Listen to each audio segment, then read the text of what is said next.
At the turn of last century, a group of young men on holidays were for some reason discussing the supernatural in the lobby of their hotel. One youth named Sanford was claiming that ghost stories were often badly written and even inaccurate, in particular when the hero screams and nobody hears them. He expressed the opinion that if he were frightened to the extent of his hair turning grey overnight, which is often described, he would definitely scream loud enough to be heard from any distance. Several of his friends, as well as the hotel clerk, agreed with him. In a dark corner behind the stove sat a man hunched over his knees, silent and apparently unknown to any of the other guests. At this point he looked up, cleared his throat and remarked in a strange husky voice that the statement was nonsense. Young Sanford flushed as the other continued in his rough, thick voice. "Do you think they don't try to scream? Do you suppose they don't think they're screaming?" An uncomfortable silence fell on the circle at the rather unpleasant suggestion. Suddenly the man spoke again and proceeded to tell the men of an experience of two of his friends. One was young and clever, he said, about Sanford's age, and the other older. The latter had an iron will and was devoted to his friend. Other friends called the two Darby and Joan, as amusingly their real names were similar. While Darby was very confident, Joan would tell it like it is. When no one spoke, the man went on with his story. One day, Darby had rushed into Joan's study and told him of a haunted mill he'd discovered. It was one of the old mills where the farmers used to bring their sacks before the big companies in the West swallowed all the little trades. The mill was apparently dusty and cobwebbed, broken down and unused, and haunted. There was a farmhouse directly across the road and a house on either side of it, not 100 feet away. Darby explained that the mill was haunted only once a year. On Christmas Eve, every year for 19 years, there had appeared late at night a small light in one of the windows on one side of the mill house, which oddly looked fresher and newer. At about 1 a.m, a horrible piercing shriek would ring out from the mill, followed by a kind of crashing fall, and then all was still and the light would disappear. The phenomenon had been investigated. The first year it was noticed when houses were built up around the mill, whereas before it used to stand away from everything else when the miller and his family lived there. Then, long after they had passed, people moved out to the area and heard the noises and saw the light.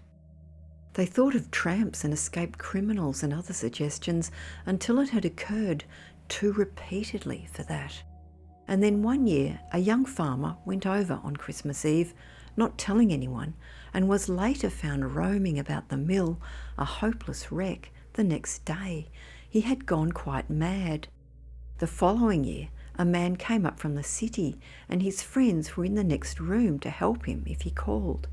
He didn't call and they didn't want to startle him by knocking, so they got a ladder and peeped into the window at 10 minutes to 1. He was lying peacefully on the bed with his eyes closed and his hands stretched loosely out, and they thought it was a great joke that he should sleep through the haunting. So they went home, and in the morning they found him in horrible convulsions, and he never recovered. On another Christmas Eve, there were 2 young divinity students who went there together, and they brought a crowd along with instructions to break in the door at 1 exactly. At the stroke of 1, the crowd beat in the great door and burst into an empty room. They had gone up a flight too far somehow, and as they stood staring at each other, from the room beneath them came a dreadful shriek and a crash. When they rushed down, they found the 2 boys in a dead faint. They brought them to and got them home, and the students muttered nonsense about a dog and a sash and would say no more. They escaped with severe nervous collapse, but later lost what little nerve they had and couldn't sleep at night. Both became very religious because they said that there were things they found difficult to reconcile. Darby explained to Joan that the story behind the occurrences was a sad one. The miller's daughter wanted to marry a poor young man, but her father would not let her. She refused to accept his choice of his rich nephew. So he locked her in her room until she would consent. She stayed there a week, and one night the nephew came home late and saw a tiny light in her window. Presently he saw someone place a ladder beneath it and quietly climb up, and the miller's daughter leaned out and helped him in. So the nephew told her father, who came into her room the next night with a bloodhound, tied her to the bed and hushed her cries with her sash and lit the small light. And when her lover had climbed the ladder, the dog was there, and that happened Christmas Eve. Darby explained that the villagers had kept the haunting a secret, as if the mill should be destroyed, a liquor saloon would go up immediately. The proprietor was simply waiting, and they didn't want that, so discouraged curious visitors. Nobody had been harmed except the meddlers. Regardless, Darby wished to go immediately. It was December 23rd, and it would be most exciting.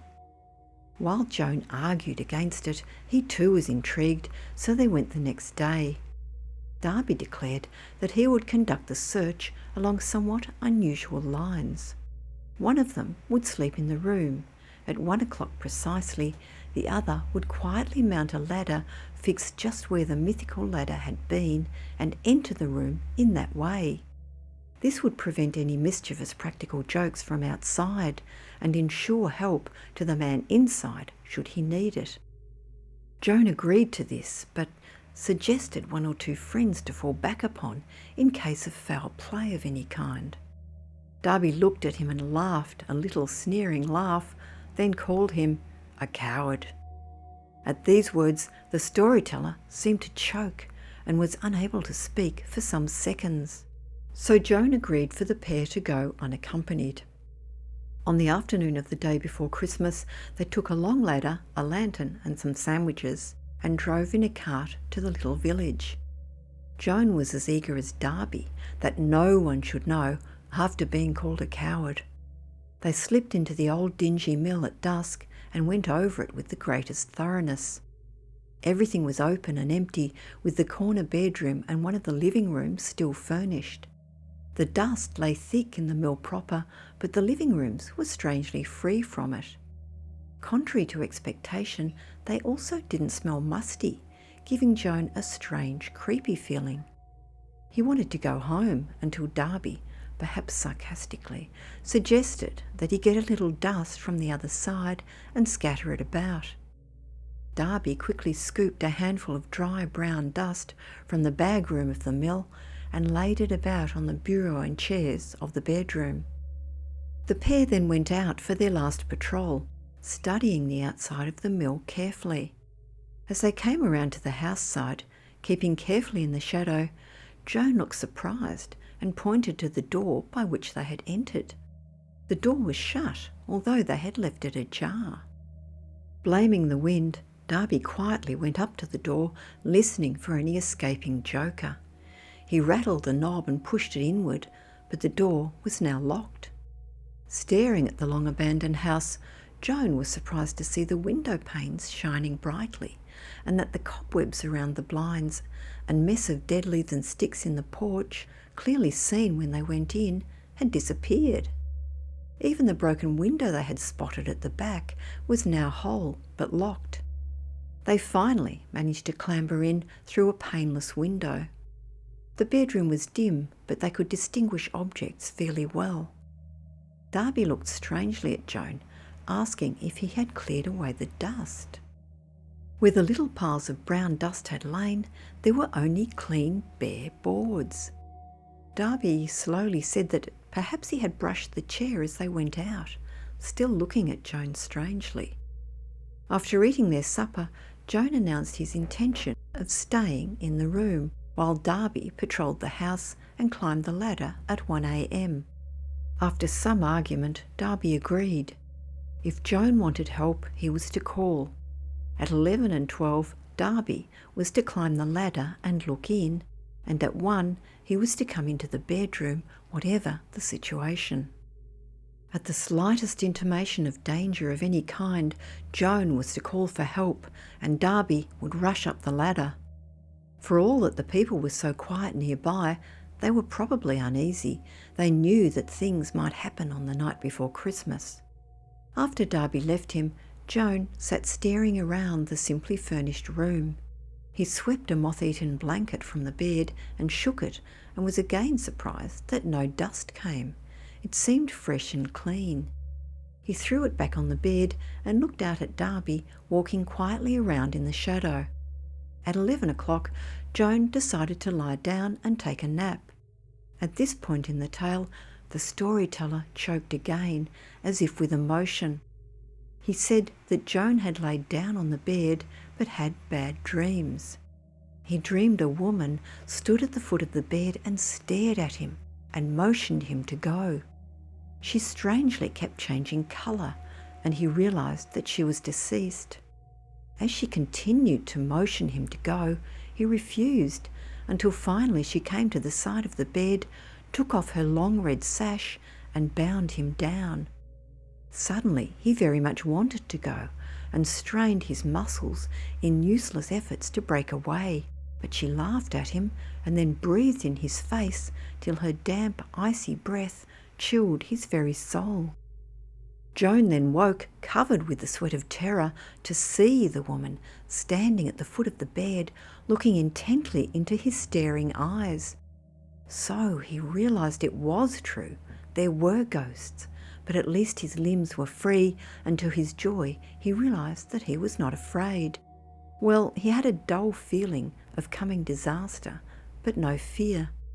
She was a young woman with big shadowy eyes and a strange mouth. She wore a long, loose, white nightgown open at the throat, and she carried a small lamp. Go, he saw in her eyes as plainly as if she had said it. He should have gone, but felt proud that he wasn't afraid, and he answered her with his eyes that he would not go. A tired, puzzled look came into her face, a kind of frown, as she again begged him with her pleading eyes to go. He had had his chance. As he tried to get closer to the spectre, she raised her hand, and he fell back, feeling strange and drowsy. Then she came to the edge of the bed, sat down, and took from behind her a soft red silk sash, which she drew across his face. He felt he was being drugged and weakened, and he tried to stumble up, but the soft silk smothered him, and he became almost unconscious. As she then pulled the sash away, he caught her eye and awoke with a start. Her look was full of triumph. She didn't beg him any longer. This was no helpless, gentle spirit, but a weird elemental creature, without any soul or any pity. Something made her act out all this dreadful tragedy without any regard for human life or reason. He began to be afraid as slowly great waves of horror rose and broke over him. He was unable to move his feet and hands, straining until sweat broke out on his forehead. Still his arms lay stretched, motionless across the bed. His heart sank as the woman's eyes became mocking and bitter, so malignant and impersonal. Perhaps she was also afraid. Fearing the worst, his tongue was helpless, his lips too weak to form words. In desperation, he remembered that Darby was safe outdoors and would come at 12. He would break the spell. Just then the spectre left the bed and bent down over the little lamp. When she took it up, it was lit. She moved across to the window and set it in the sill. Then she glided to the door and locked it. Joan heard the bolt slip. Steps sounded on the ladder outside, as Joan comfortingly thought of Darby coming. There was a knock on the pane, and the window was raised from the outside. Darby was whispering to Joan, asking if he was all right and why he had lit the lamp. Joan was straining to answer, and with a huge effort was able to gasp only 2 words, "All right," but not "come in." Just that, as the woman's eyes fixed on him, he faded into unconsciousness, a stinging pain in his throat, as he heard Darby whisper angrily, "Who's that down there?" With a sickening despair, he heard Darby hurry down the ladder. It was clear to him now that he was to play the lover in this ill-fated tragedy. All those investigators offered themselves as reenactors, unasked every time, and met the lover's fate, his tragic end. Joan decided that it was better that he should die than Darby. He had had his chance to go and refused it. No one could help him now, not even she. They must play it out, puppets of an irreversible drama. As the woman dashed to the bed and sank beside it as if to pray, Joan heard something coming up from the floor below. Sending a thrill before it, it advanced slowly and surely as the woman shuddered and grasped the bed, trying to pull herself up but sinking helplessly back. Slowly the bolt of the door pushed back, and inch by inch the door opened. Then up the stairs came heavy footsteps, accompanied by others which were quick and pattering. Advancing nearer, they then entered the room.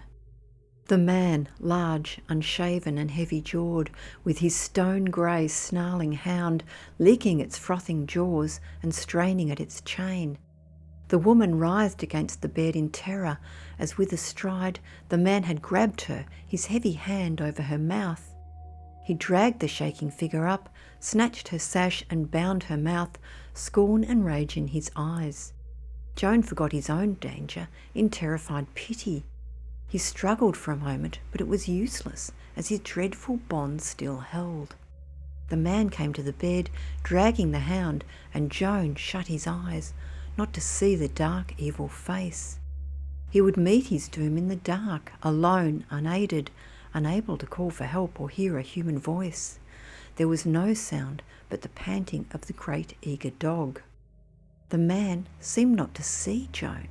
He bound the woman to the bedpost with the silken sash, then walked to the pane and crouched down by it, holding the dog's muzzle, both becoming like a stone image. Suddenly it flashed across Joan's mind with a bolt of new fear that Darby was coming up that ladder, to that light. Darby, whom he had thought so safe, was to come unknowing, unwarned, to that straining, panting beast. He turned faint for a moment, and then with all the power of his soul, he tried to scream. He felt his throat strain and bend, and nearly burst with the tremendous effort.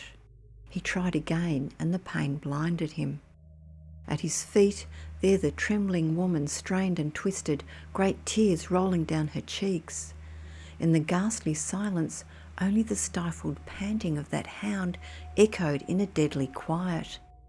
Joan cursed and prayed and shrieked till the sound, had it come, would have deafened him, but it was all a ghastly mockery.